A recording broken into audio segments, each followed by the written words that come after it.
I'm tired of hearing stories of the young Black woman who shows up in the emergency room pregnant, stating they have abdominal pain, and they've been asked to sit down and wait for their turn, only to be found bleeding to death on the floors of that emergency department.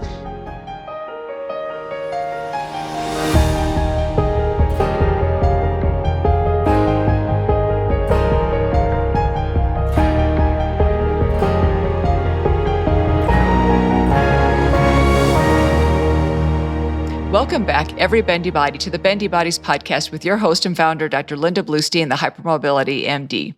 Today, we're going to be talking to Dr. Victor Montori, author of the book, Why We Revolt, A Patient Revolution for Kind and Careful Care. We all know that healthcare is really not in a good place right now. So we're going to be discussing some of the really common problems in healthcare, such as industrialized healthcare, rushed encounters, which he refers to as fast medicine, and patient work. We will cover some steps that both patients and clinicians can take to contribute to the revolution for kind and careful care. Dr. Victor Montori is a practicing endocrinologist at the Mayo Clinic in Rochester, Minnesota, and author of the book, Why We Revolt, which serves as a conceptual framework for the patient revolution. He is a frequent international speaker and has published more than 600 peer-reviewed papers. I am so excited to have this conversation because we know that especially complex patients desperately need healthcare to work better for them. As always, this information is for educational purposes only and is not a substitute for personalized medical advice. Here we go. Well, I am so excited to be here with Dr. Victor Montori. Dr. Montori, I have just been devouring your book, and I have to say, so I have to really quickly show, like it's all highlighted, of course, and then also like parts are underlined, and I've got little tabs. This is such a great book, and love the work that you do. It's so important. Can you start out by telling us how you got interested in this topic in the first place? Yeah, well, thank you for your kind words, and I'm happy we're spending time together, even though I'm not there. The book is the result of I think decades of professional activity as a clinician. I have the privilege of taking care of patients for that period of time, and I started that process by learning to be a doctor in Peru, in my home country. And at a time where the country was ravaged by uh, terrorism and hyperinflation, which is an economic situation in which the prices of things 10 minutes ago will be much higher now, and so forth, which destroys credit, impossible to have mortgage or checks or credit cards or any of that nature because the prices just move so quickly, makes people poor very, very fast. And that combination made people very sick. And at the same time, our ability to respond to disease and illness very limited. When it was time to figure out what I was going to do after medical school, I saw the possibility of coming to the United States for additional training as an internal medicine doctor and later an endocrinologist, someone who takes care of patients with hormone disorders. I particularly take care of patients with diabetes. And that transition to a highly resourced, well-organized, well-managed environment was jarring, right? It was, my goodness, this is what I read because you see, I learned medicine by reading the exact same books that people would, at the time, I guess I'm dating myself, we read books. Yeah, me too. And so the same textbooks of medicine that people in the United States were reading. And so, but I just had to basically make all sorts of allowances. Okay, so how are we going to do something like what's in the book for these patients with the resources that we have? Coming to the United States, I have all the resources. I could actually do everything that the book said was appropriate and adequate as a response to people's situations. And yet, there were challenges. And those challenges that I observed were, despite what I saw was missing over there, these were well-managed, highly organized environments, fully resourced with highly trained professionals. And there were gaps in care, challenges, difficulties in their ability to really be there for their patients, appreciate their patients well, and respond well to their situations. And patients felt, to some extent, processed through a number. Sometimes people say, I felt like a number, or I felt like a diagnostic, I'm the pneumonia, I'm the gallbladder, Right. I'm bed 35. And this feeling of being processed through despite all these resources was really striking. And it became clear to me that there was what we are trying to do and what we're trying to receive when we go for care as a patient, and what happened. And that motivated the work of the book and the work of an organization that is funded actually by resources that come from the book and other activities, called the Patient Revolution, which is a nonprofit that I formed with other colleagues about a couple of years before the book came out. And we could talk about it later, but it is really the organization in the book is essentially the result of that struggle of oh, they have everything here. Why can't care happen? And then, of course, reflecting back on Peru, on when care happened despite having nothing. And so, Mm. what is care, and what is showing up, and what makes it so hard? And then I'll just I know my answers are sometimes a little too long because I get excited about it. But one other thing that I discovered later, which is not directly an answer to your question where this come from, but I think it highlights where we are now in terms of this, is after publishing the book, and the book became sort of popular is too big of a word, because it's like not not that much, but that it became well read in places like Australia or Canada or the UK. The first translation was in Italy, then in Spain. These are countries that have very different systems than the US or Peru. Mm-hmm. But what became very clear is that when you do not have enough resources at the point of care, at the point of connection between patient and clinician, either because, like in Peru, there's poverty or corruption or mismanagement of limited resources, or like in the United States, where everybody's trying to extract value from the healthcare system, leaving very little when the point of care needs to happen, or in all those other places where the difficulty appears to be that the governments who are managing single payer systems are actually under policies of austerity and fail to invest enough in the Mm. system. So either you don't put enough, or you put enough and you lose it because it's poorly managed, or you put enough, you manage it well, but you allow everybody to take value out of the system. The final common pathway of all these ways of limiting resources for care is that care disappears. And when that happens, healthcare has corrupted its mission, has stopped caring, and that hurts both patients who come in for care and the clinicians that show up to give that care. So that is the origin of this work. And I do find that no matter where people are in the world, of course, I shouldn't say of course, I only speak English. So I only speak with, English speaking people when I have sessions internationally and things like that. It does seem like, doesn't matter where you are in the world, that there are such common problems that, like you said, they have different root causes, but it's just really, really challenging. And in your book, you talk about how industrial healthcare harms patients, and that industrial healthcare fails to notice patients. Rigid protocols and fear of deviating from them miss the person. Systems that prioritize access and volume place very little value on the length and depth of the interaction between patients and clinicians. Forcing encounters to be brief and shallow speeds patients through consultations in which clinicians cannot appreciate their patient's situation fully. Failure to notice is also the effect of encounters bloated with industrial agendas such as documentation and billing, which draw attention away from the patients and towards the computer monitor, distracting from care to document it. I love how you worded this. And patients, of course, sense this, right? They sense that their doctor is, doesn't have a lot of time, and that they are not necessarily thinking beyond rigid protocols and focusing on test results, because those are the things that are quicker. So what can especially complex patients do who really need their clinician to think beyond these things and see them as the individual that they are? Do you have suggestions for what complex patients can do? So this is where I become very frustrating to people because the first of all, I don't think I'm practical enough. Um, the world is filled with advice.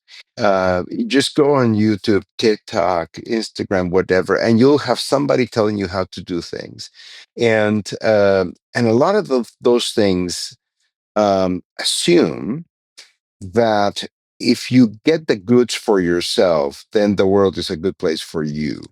Mm. That is such an individualistic view that it ends up harming the people that actually deploy those tools. Let me give you an example from the other side of the desk. Um, I like to give my patients enough time. Okay. I like to have unhurried conversations. This has a cost. And the cost is that by having my appointments constrained in time, in whatever time slot I have, if I give people enough time, sometimes for the problems they bring, enough time is more than the time that I have allotted for their visit. Mm-hmm. I run usually long Mm. and late. And so Mm-hmm. as a result of that, I have to apologize to everybody that comes after the patient with whom I run late, Mm-hmm. which hurts them. They have other priorities. They have life to lead. They have commitments to family and work and so forth. And I just run through that. I disrespected that.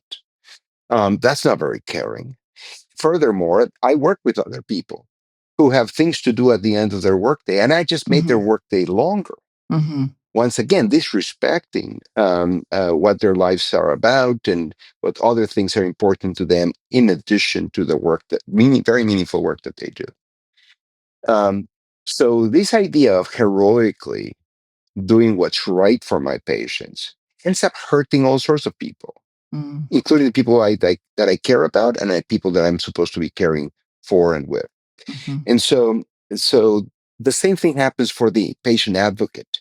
I'm going to show up. I'm going to come in and I'm going to make sure that the attention is on me, and I'm going to do all these things regardless of what that clinician's job or activities or demands are.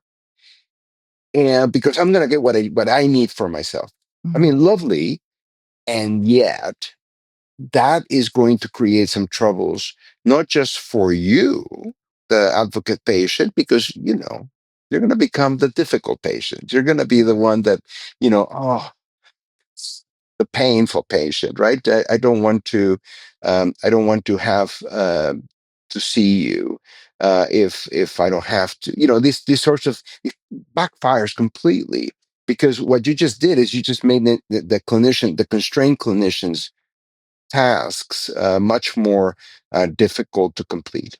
Um, and the next time you go, you'll have to do the same effort. What about if the next time you go, you're sicker? Mm-hmm. What about if you have less energy? What if your companion that you brought along the first time, because that then they can take notes and you can advocate for yourself and you have your team, but the next appointment your companion is busy and cannot make it through. Now you have to struggle, and then nothing has been fixed because you're just advocating for yourself. So where I'm impractical is I really do not advocate for the individual solutions, for the fixing it for you. I think what we need is to come together, patients and clinicians, and to work towards fundamentally changing what healthcare is about. I know that that doesn't address the problem of today, and you are sick today, and I know that is problematic. But to focus on what you can do for yourself to make your visits worthwhile leaves the problem of you having to think about doing that completely unchanged. Yeah, and change for yourself, and change for your friends and family, and change for your children. It just leaves. And if there is no pain in the system, and the system doesn't have to change to create the conditions for care, then the system will continue its evolution towards more intense, faster processing of people, which then requires more intense effort to self advocate. So you have to be healthier to be a good patient. Right. And so heroics on the part of individual clinicians who try to do their best despite the system, and heroics on the part of individual patients who try to take the care even when it's not available, are just not sustainable for those parties, and they don't create the kind of sustained change that actually benefits them in the future or otherwise. That's why we're talking about a patient revolution. And I know that you also talk a lot about burnout, which I think is definitely a huge problem. And I love how you use the phrase, heroic clinician, because it's a lot of us do try to go above and beyond and take more time, and like you said, it does create other problems. And you talk about the harm is not only done to patients, that industrial healthcare is killing the healer's soul, and this enforced productivity depletes clinicians. And clinicians often blame themselves when they feel burned out. And I know you published a paper on this recently that we can link in the show notes. For clinicians that are feeling burned out and they want to spend more time with patients, and of course, we're going to share your website and suggest that people go there, and we'll talk a little bit about what people can do in order to help facilitate this revolution. What can clinicians who feel like they're burned out, what can they do? Because oftentimes, they blame themselves, but you talk about it being, a more systemic problem, and but it is really important, right, in order to improve the dynamics of care. Yeah. So, what is this moral injury that leads to burnout? So, I have a story that I think helps both sides. So, one thing that I want to make very clear is that one of the things that I think gives us a different line of sight than most other efforts is that we think of patients and clinicians on the same side of the problem. Many observers of the situation of healthcare find the patients having to fight against the system, and they see the clinicians on the side of the system. Mm, And I happen to see the clinician and the patients on the same side of the problem, with the system affecting them both.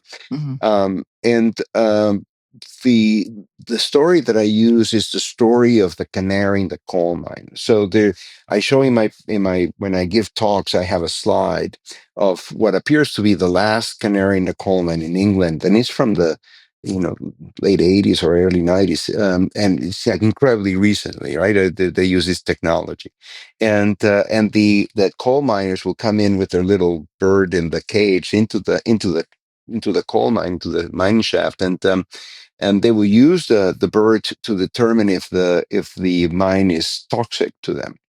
And the way the technology works is that, if, as I understand it, is that as if the toxicity in the air becomes evident, the bird will become the canary will become restless, and they will start flying around the cage and moving on the little swing and chirping, trying to get attention.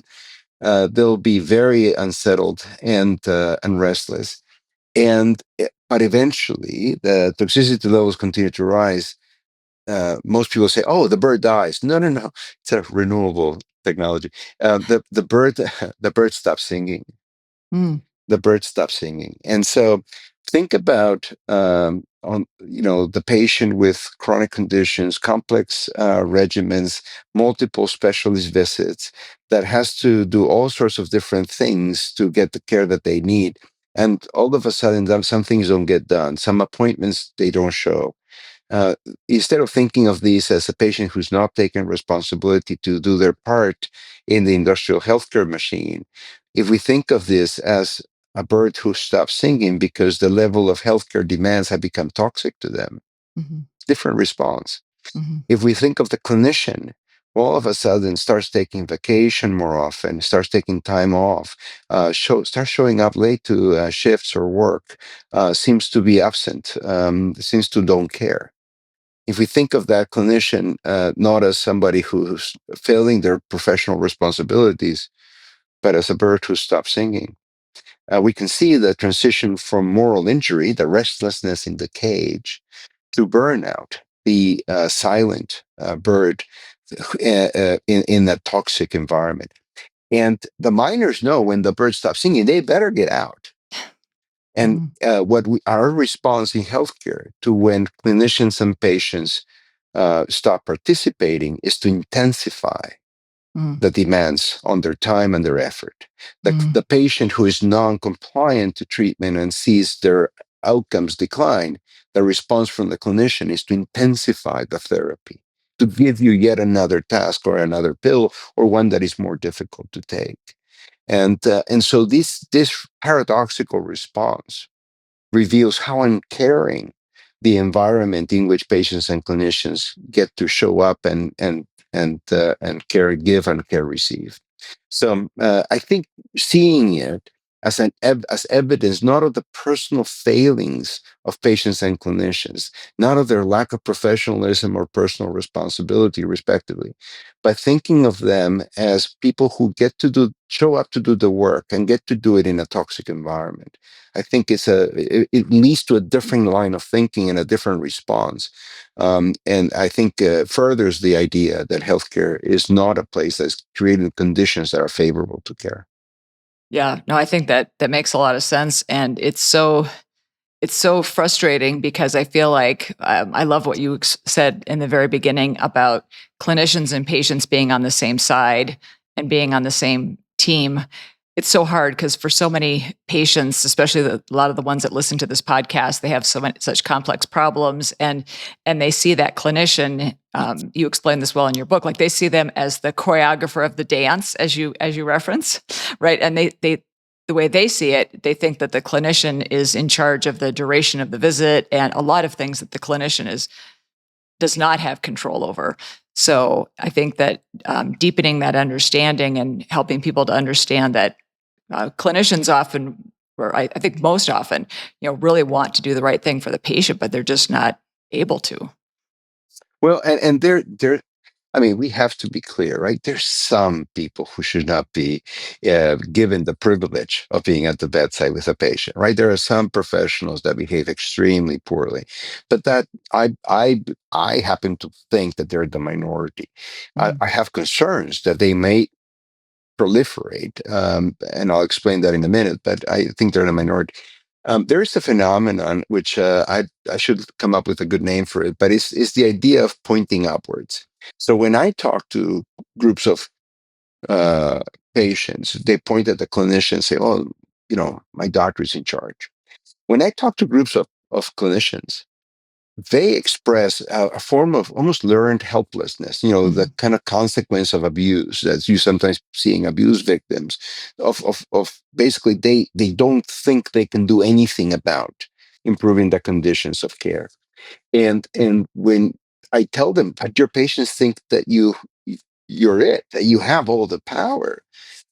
Why is it that you feel completely powerless? And then they point up, say, "Oh, but the administrators, the boss, they are telling us they have the power." So then I've talked to administrators. I've talked to roomfuls of CEOs, and I tell them, this is what the patients feel. This is what the doctors think. So you're it. How are you going to improve the conditions for care? They point up and they say, "Well, but the insurance companies and the pharmaceutical companies, they charge us, they don't pay us, that makes it impossible to keep our hospital." And of course, every one of those people are right, Mhm. right? But they've all the way up to CEOs, they've all seemed to have this sort of learned helplessness Mhm. that makes none of them act agents of change. And they keep asking themselves, this has to be the consequences of some ideologies that we have, grown up with.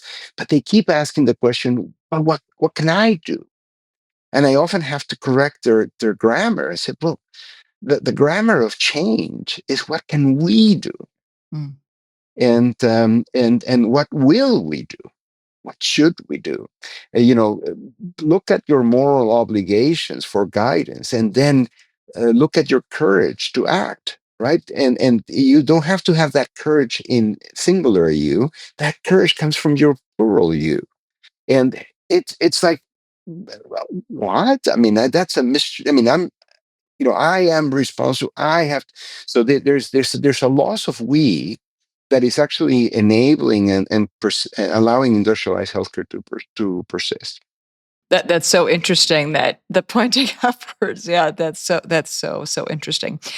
We're going to take a quick break, and when we come back, we are going to address exactly that question: what can we actually do? What can we do? Okay, we're going to take a quick break and we'll be right back. This episode of the Bendy Bodies podcast is brought to you by EDS Guardians, paying it forward in the Ehlers-Danlos syndromes community, patient to patient for the common good. I am proud to serve on the inaugural board of directors for EDS Guardians, a small charity with a big mission and a big heart. Now seeking donors, volunteers, and partners. Patient advocacy and support programs available now. Travel grants launching in 2025. Learn more, shop for a cause at their swag store, and join the revolution at edsguardians.org. Thank you so much for listening to Bendy Bodies. We really appreciate your support. It really helps the podcast when you like, subscribe, and comment on YouTube, and follow, rate, and review on all audio platforms. This helps us reach so many more people and spread the information to everyone. Thank you so much again, and enjoy the rest of the episode.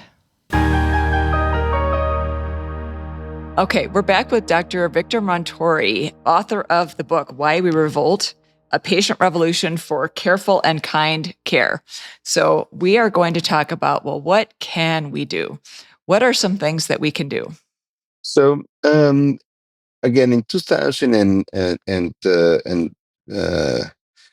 it's going to be almost 10 years now. So 9 years ago, 2016, we formed this organization called the Patient Revolution.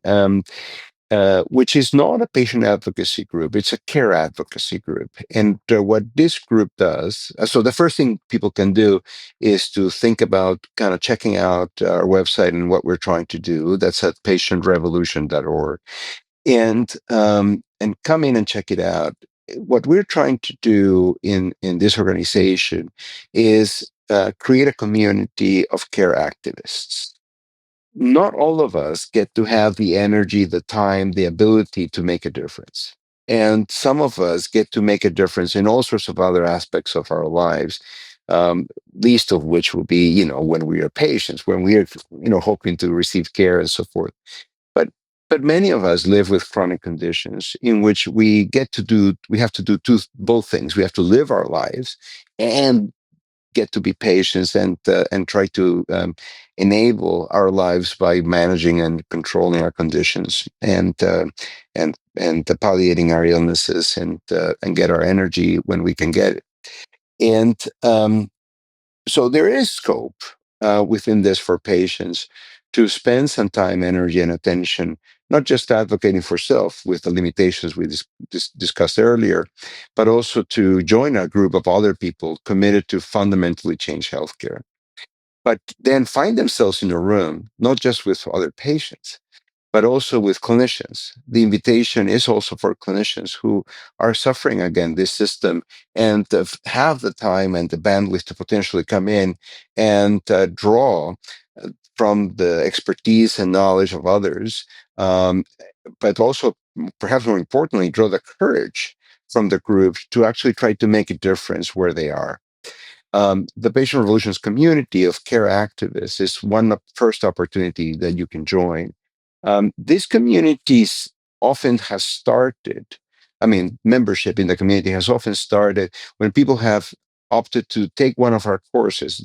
We have an online course called Foundations of Care. And one of the things that Foundations of Care does is it gives you a language to understand and explain and describe the problems of healthcare. We call them the pathologies of care. And so people can speak about how is it that sometimes they feel like a blur, that their clinician doesn't know them very well, and how clinicians get to know how to use that word blur to describe how is it that they can't remember the patients they just saw this morning in clinic. Or hurry or burden, the notion of the burden of treatment, which is a surprisingly recent development in medicine, that we began to recognize that the work that healthcare transfers to patients and families can itself contribute to reduce the quality of life of people, and interrupt and disrupt their lives. So burden and this counter minimally disruptive medicine, and cruelty. So we're using the word cruelty to describe the common situation of coming to healthcare, seeking care, and experiencing indifference. Indifference to your urgencies, indifferences to your pain, indifferences that sometimes cost lives. I'm tired of hearing stories of the young Black woman who shows up in the emergency room pregnant and stating they have abdominal pain, and they've been asked to sit down and wait for their turn, only to be found bleeding to death in on the floors of that emergency department. That is offensive to our human sensibilities, but it's fundamentally cruel. But it's also cruel when you call in asking to be seen and you're put through a telephone, triage system that uh, behaves as if you've never been in this office, you've never seen any of our doctors or nurses and so forth. And it's a call center person, not one of the people that you know, that gets to decide whether you will be seen and when. All these things that are indifferent to to the investments you've made in the relationships of care, which have cost you so much because you have to overcome distrust and all these other things.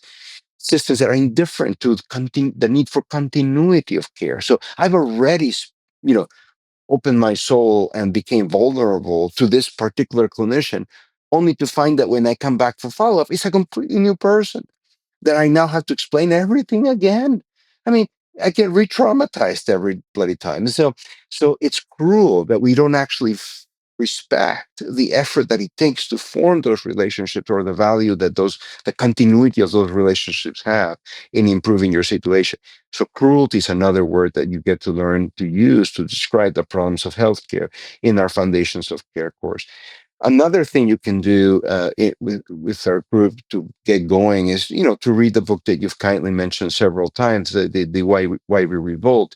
Again, another way of entering into the language that we're trying to use to explain what's going on, and some of the ideas that put it together so that one can understand the problem better and act on it.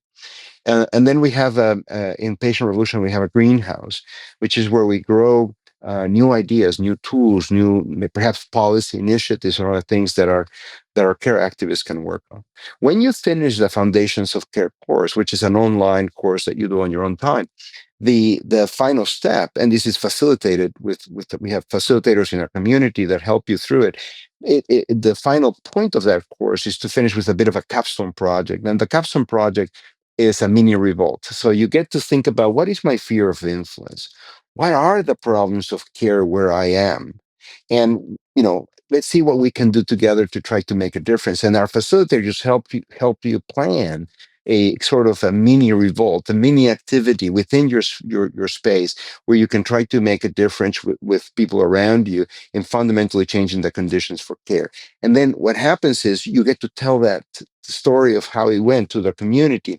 And so think of it as little pebbles being dropped on a pond and then creating ripples, but those ripples come together, and the hope is that they become an unstoppable wave that eventually shifts healthcare from a trajectory towards further industrialization to one that is of careful and kind care for all. I'm not describing a process that will take 2, 3, 5 years. I'm describing a generational process. And so I think this is the kind of thing that people that plant trees are familiar with. The idea is to start the work today. So perhaps we may not see the benefits, but we hope that at least the next generation, if not the subsequent one, will fully enjoy the benefits of the decision we're making today, of saying, no, we're not pursuing that path of further industrialization. We're turning away from it towards one of more deep human connection and humanistic care, focusing on the situation of each individual person. And in this course, you said it's online, but at some point you also, is it online on demand, or is it online and there's some live interaction, or can you explain a little bit more about that? And I believe that when I looked at this online, there was also like a sliding scale in terms of, fees for the course and that kind of thing. Yeah, we that is mostly to ensure the organization continue. Organization is tiny. We have all the people that work in it can be fed with half a pizza, and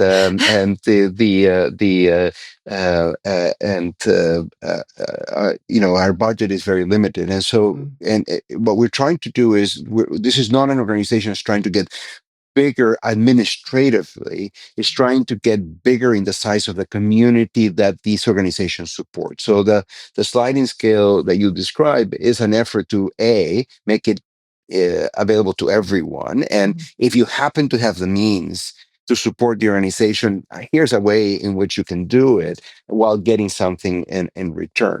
And we've been toying with this scale to make sure that we doesn't exclude anybody, and we're happy to report that we've seen people take every rung in the ladder, so to speak, which I think gets to the point that if you get an opportunity to make a contribution, that opportunity can be appropriate to your level to your means. The course itself is set up in modules, and what the interaction is that all the people in your, and it's a cohort, so it's not like everybody shows up Mm-hmm. whenever they it's not like everybody starts at different times. You start with your cohort. Now we have a pace, and you're going through the modules on a given pace, but when you log in to do your work for that particular module, that's on your time. And we have people from all over the world, and so we have all the time zones. Sometimes they're represented in the same cohort. And so what people do is that they show up for that, and then they enter, their response to the reflections and so forth. And you can see the responses of other people, and there's dialogue that then ensues. That is asynchronous, but it's dialogue nonetheless. And all of that is actually moderated and facilitated to ensure that maximum learning occurs from this activity. And then again, towards the end, as people are formulating their plans of action, their mini revolts, there's also interaction with the facilitators to make sure that they're not, they're concrete enough so that you can actually then come back and share what is it that you've been able to accomplish. At the moment, I think we have in our library of mini revolts about 90 or so different projects happening around the world to fundamentally make care more careful and kind for everyone. That's fantastic. And so this is something that you said patients can do, clinicians can do. So they're doing it side by Together. side, right? Correct. Yeah, yeah. Correct. And Which that's is we have clinicians, we have patients, we have engineers, we have lawyers, we have mhm. designers, we have people, from different walks of, like statisticians. Statisticians are people too. Just kidding. No, I'm not kidding. They're actually people. But anyway, you get the point. And so there's all sorts of different, and it's interesting because, of course, they bring their skill set, they bring their experience, they bring their expertise, their lived experience as patients, their lived experience as clinicians, to bear on these projects, and they're very rich and they're very interesting, and some of them are sort of expected, and some of them are totally surprising, and it's been amazing to watch. And I want to come back to a topic that we kind of touched on a little bit earlier, and you talk about quite a bit in the book, and that is of patient work. So we know that patients are getting asked to do more and more, and it's so I feel like we're just living in such strange times because you also there's a part in the book where it's a subtitle of "The Robot Will See You Now."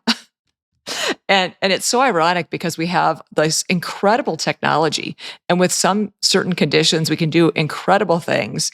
But yet, at the same time, we're missing out on that human connection and some of these basic things.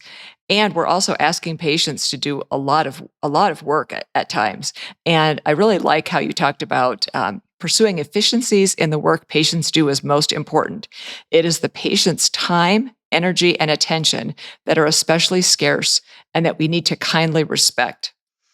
Patients who have EDS or Ehlers-Danlos syndromes and the comorbidities that come with that listen to this podcast, they have to do so much work. And you talk about that it's basically the equivalent of a part-time job.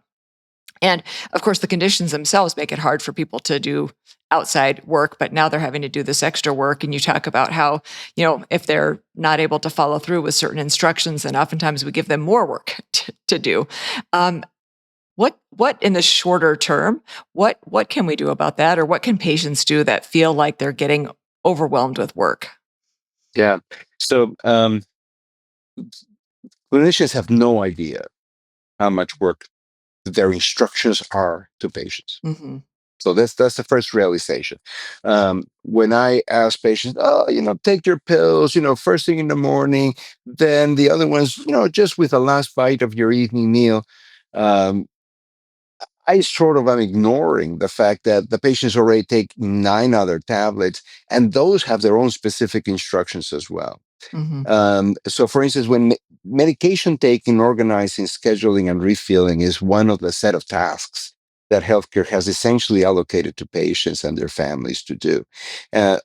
Family members, not infrequently, are the reason why patients are able to implement the treatment program with some degree of consistency, because it is family members that, sometimes set up the pill box or remind the patient, hey, it's time for your pills and so forth. And they have to do it in a gracious enough way to not create conflict and so forth.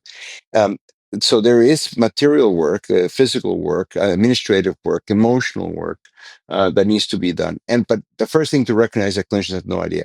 So when you go when you're interacting with a clinician, either in person or through the portals or other mechanisms, I think it's very important to when something is added on, that there is some work spent thinking about, okay, how exactly am I going to implement that given everything else that I'm doing? That's actually a legitimate conversation that needs to take place in the office when you're setting up new plans of care. Um, the other thing is, oftentimes, if you receive care from multiple specialists, there's you, and with the decline in primary care, most people are now walking around without anybody coordinating all these things, Right. and so that's another task that the patient is left to do, and not necessarily in the best position to do it, particularly when you're not so expert. I mean, there are many expert patients that are very good at this, but it often takes some time and learning through suffering, which is not the best way. Mm-hmm. And so there are people like pharmacists that you can ask for a medication therapy management appointment with pharmacists. And pharmacists sometimes can help you organize tablets in a way that, or medicines in a way that they retain their efficacy, but they're much easier to take. I mean, it's a silly example, right? So many people are on statins and cholesterol lowering medicines. And there was a time where clinicians recommended those must be taken at night. There's really no reason for that. If you take all your pills in the morning and that one is your night pill, can we just not put them all together in the morning? Yes, of course you can, right? Is there going to be a loss of something? Who knows? It doesn't probably matter. Just take them all together. And so things of that nature, knowing when to sort of break the rules. Oh, it said on an empty stomach, but I just took my first pill. Stomach's no longer empty. Do I need to wait a couple hours for the empty stomach again? I have patients that have assumed that, and they take pills like every 2 hours, and they're like, "When do I eat?" So pharmacists can sometimes spend the time to help you sort out how to organize your tablets in a way that they fit.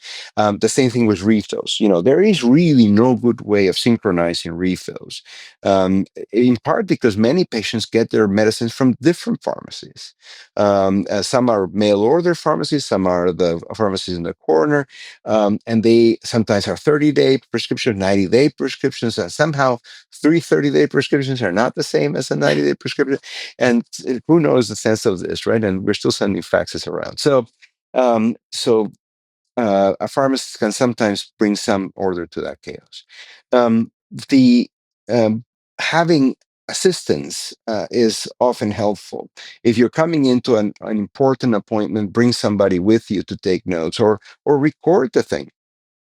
Just record the thing, and if you're adept at this, share the recording with your with a large language model system, an AI system, particularly as those evolve, so you can have them in your computer, disconnected from the internet. You don't want to be sending your medical notes to the cloud, because there is no guarantee that these companies are going to respect you or your privacy.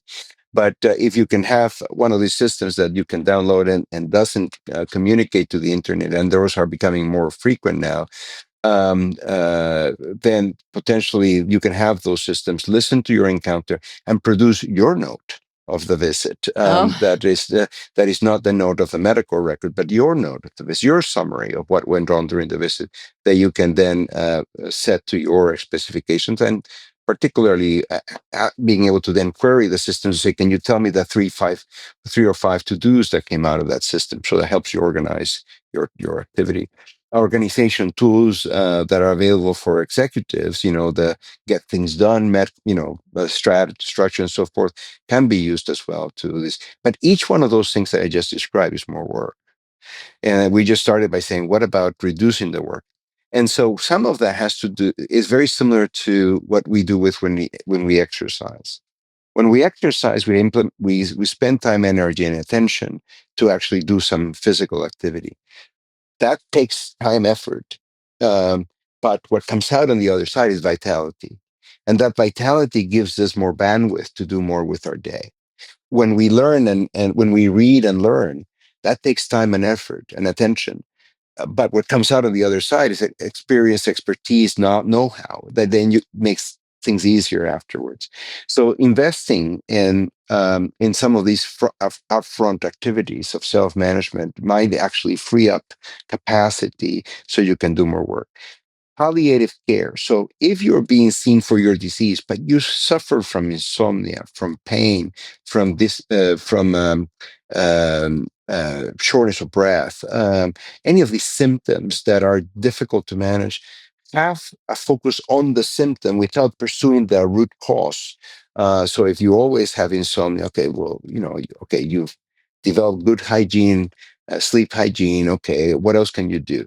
And some of our palliative care physicians can be brought in to help with those. Usually they're busy with people whose lives are ending, but Mm-hmm. the use of palliative care in chronic disease is dismal.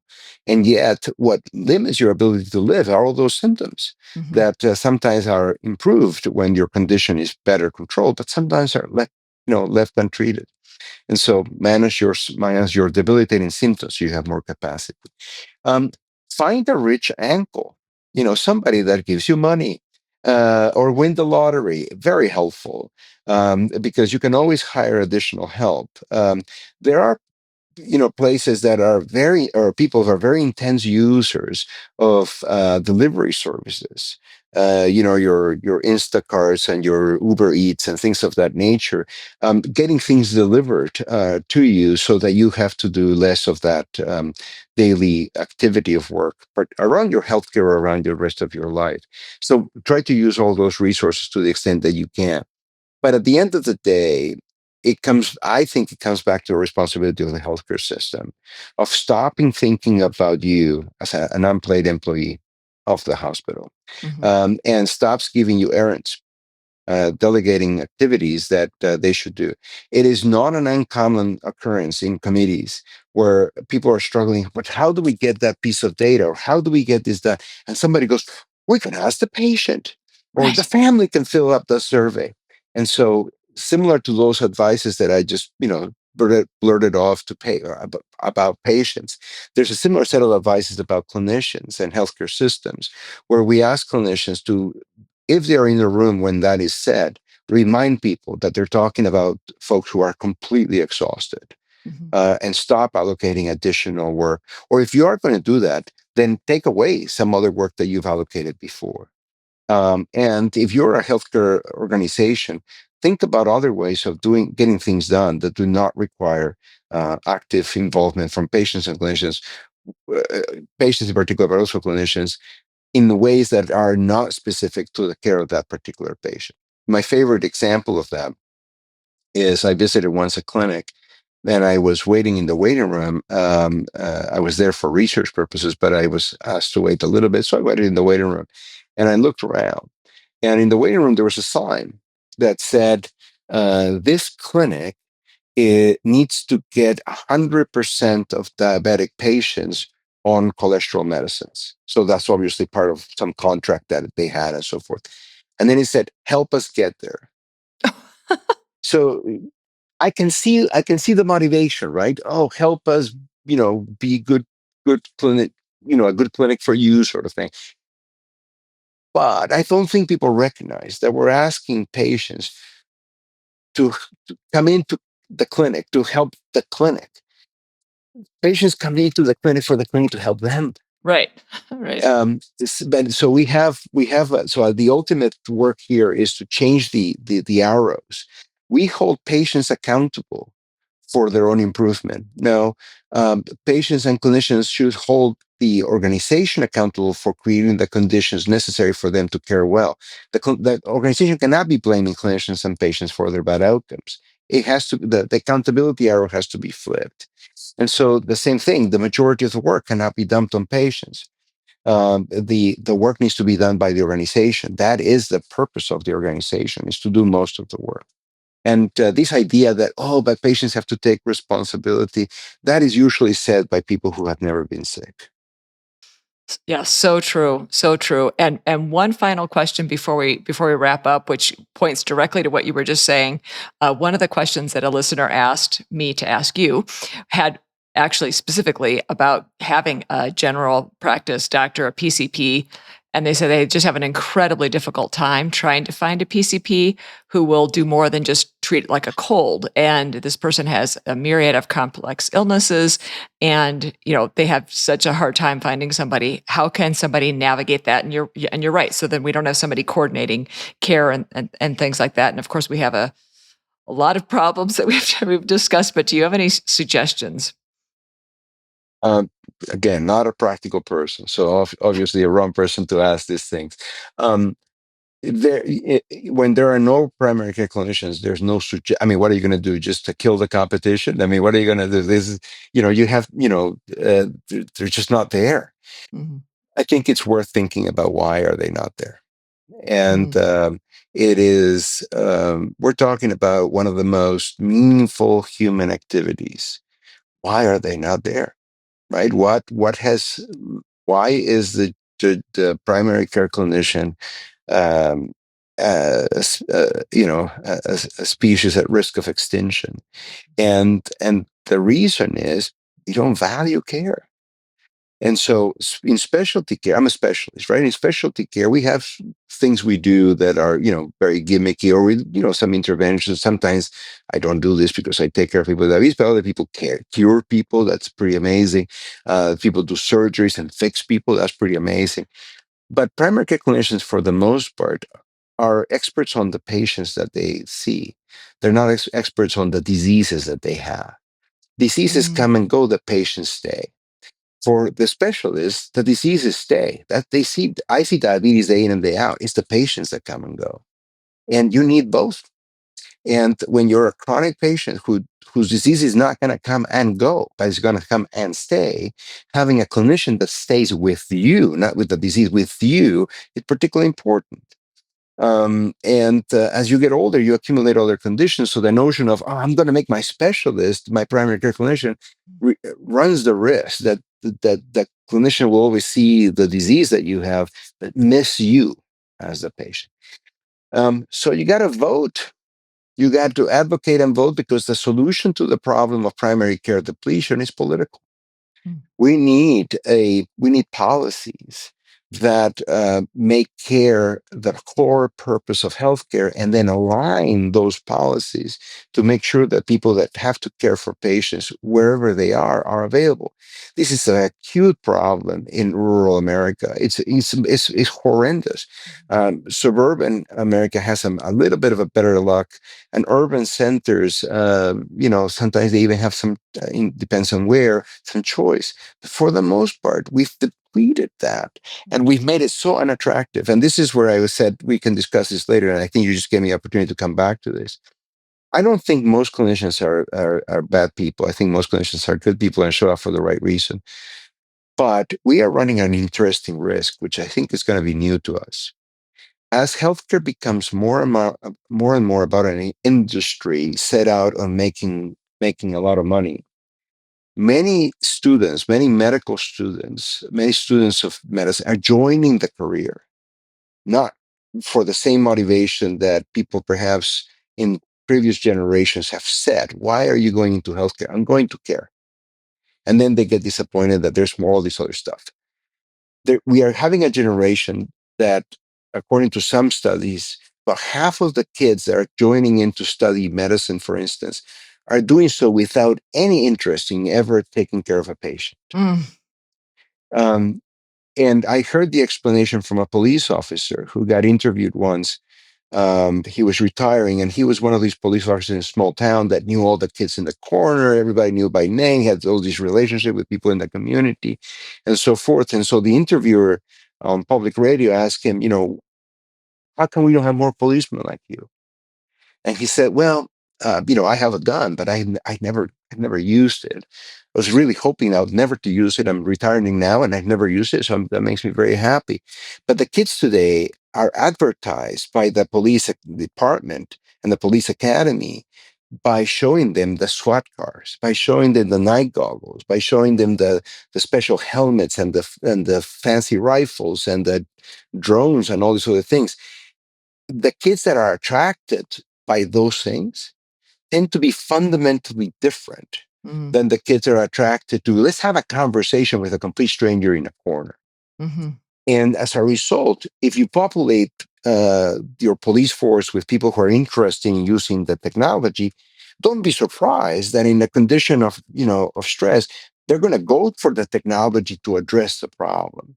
Similarly, I'm concerned that as we continue to industrialize healthcare, continue to make it more about the money that can be made and the products that can be produced, and less about the caring for and about and with each other that it entails, that the people that are signing up are the wrong people for the job. Mm-hmm. So not only do we have few primary care clinicians, but the ones that are showing up to care are actually not that interested in care anymore.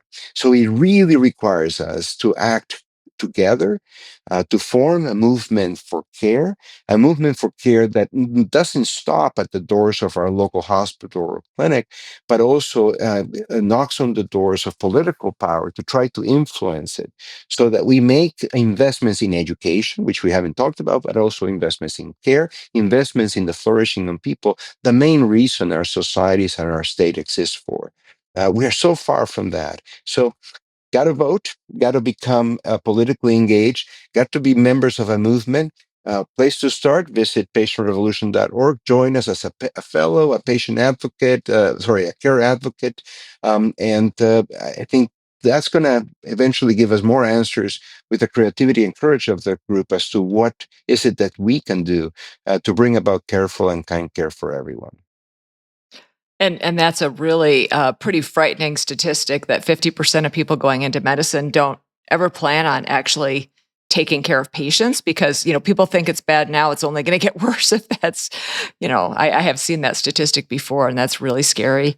Wow. This has been such a great conversation, and I just want to finish up by, if you could tell people where they could, well, actually, we've talked about the website, but if you could just mention it one more time so people know where to find you. And thank you so much. Yeah, so I welcome everyone to visit patientrevolution.org, join our school, join our community, and let's make a difference together. Well, thank you so much for coming on the Bendy Bodies podcast. I really appreciate you taking the time and sharing all this great information with us.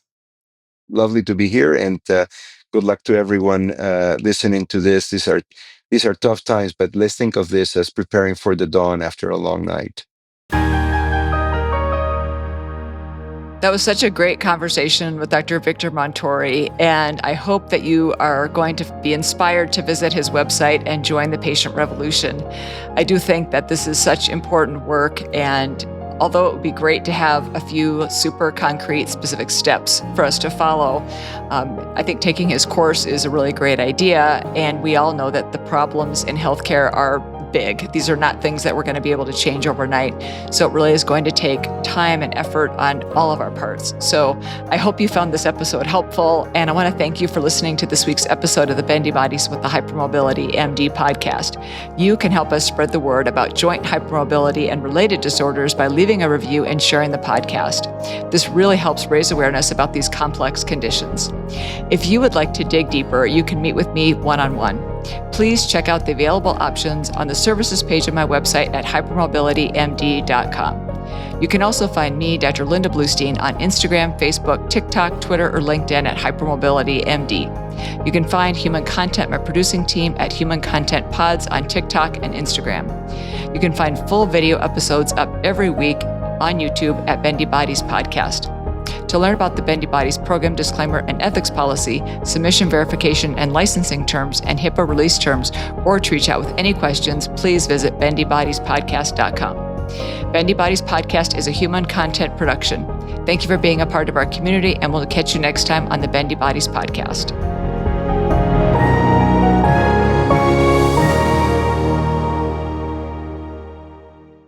Thank you so much for watching. If you enjoyed this video, give it a thumbs up and leave a comment below. I love getting your feedback. Make sure to hit that subscribe button and ring the bell so you will never miss an update. We've got plenty more exciting content coming your way. And if you're looking for more episodes, just click on one of the videos on the screen right now. Thanks again for tuning in, and I'll see you in the next episode.